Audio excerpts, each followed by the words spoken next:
So এবার এই দেখুন আমার লেবু গাছ, এটা হচ্ছে একটা কাগজি লেবুর গাছ। তো এটাতে প্রচণ্ড ফুল এসেছিলো কিন্তু ফল হয়নি। আর এর সাথেই একটা করলা গাছ উঠেছে, আমি দেখাচ্ছি, করলাও ধরেছে, এই যে ছোটো ছোটো করলা, এই একটা ধরেছে আর একটা ধরেছে তলার দিকে। মালবেরি গাছে তো মালবেরি তো তোমরা দেখেইছো।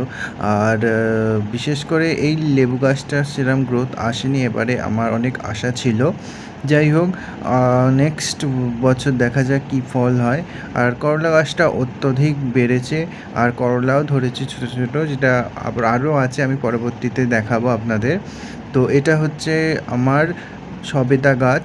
সবেদা গাছ দুটো আছে, এটা হচ্ছে নেক্সট মানে নতুন আনা সবেদা গাছ।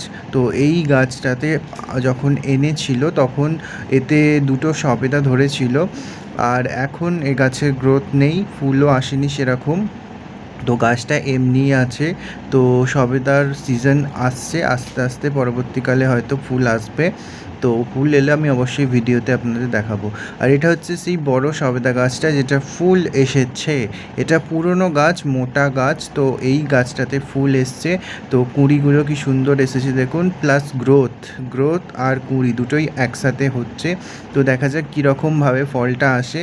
তো ফলটা এলে অবশ্যই আমি ভিডিও করে শেয়ার করব। আর এটা নতুন এবছরের আপডেট হচ্ছে, জামরুল গাছে জামরুল হয়েছে, মানে জামরুল হয়নি এখনও, কুঁড়ি এসছে। দুটো জামরুল গাছ আছে পাশাপাশি, একটাতে গ্রোথ এসছে, একটাতে কুঁড়ি এসছে। তো কেমন হয় ফার্স্ট জামরুল গাছ, আগের বছর হয়নি, এটা ফার্স্ট মানে জামরুল গাছে প্রথম কুঁড়ি এসছে।